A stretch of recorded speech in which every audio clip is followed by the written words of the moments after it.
German Maus tank was the heaviest tank in the world, but it never saw combat and became the subject of a careful study in the Soviet Union. In late December of 1944, both Maus prototypes were taken from Böblingen to a warehouse.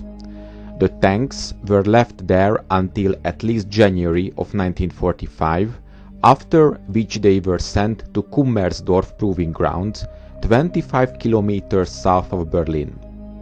It was not known what happened to these vehicles between January and March of 1945, but in April the engine of the first Maus prototype broke down during a maneuver. The immobilized vehicle was stuck at a crossroad.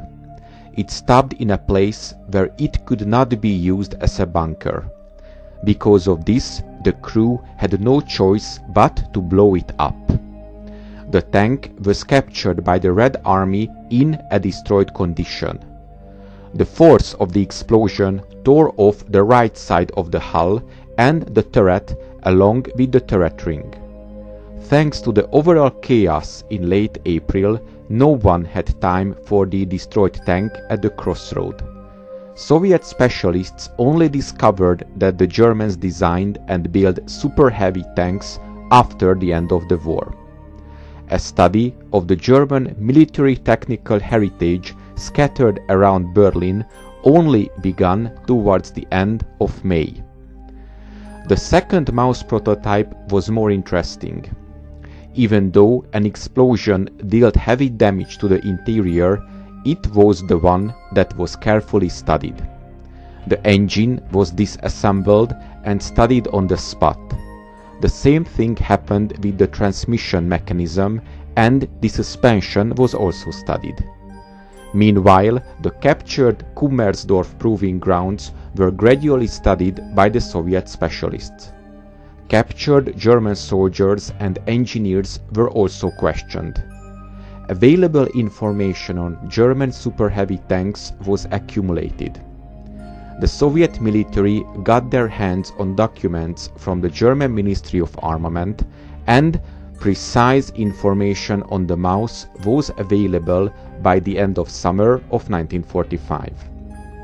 In addition, a portion of the blueprints was also found.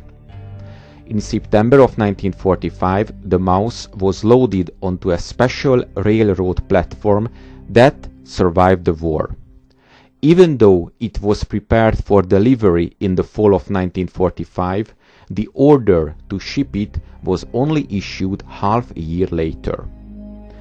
According to the Proving Grounds records, the vehicle arrived to the Soviet Union in May of 1946. Study of the tank continued, but simplified. Since all of its components were sent to Leningrad, it was not possible to perform mobility trials. Mostly, the suspension was being studied at Kubinka. Ballistic trials were one of the few trials held. One shot was fired at the front of the hull, right side, front of the turret, and the right side of the turret.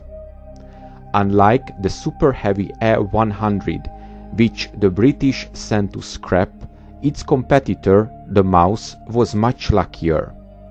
After the study, the Maus tank was towed to the Proving Grounds Museum.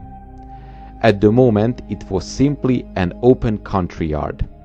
A proper museum was only built in the early 1970s, when the Maus took its place in the German exhibit.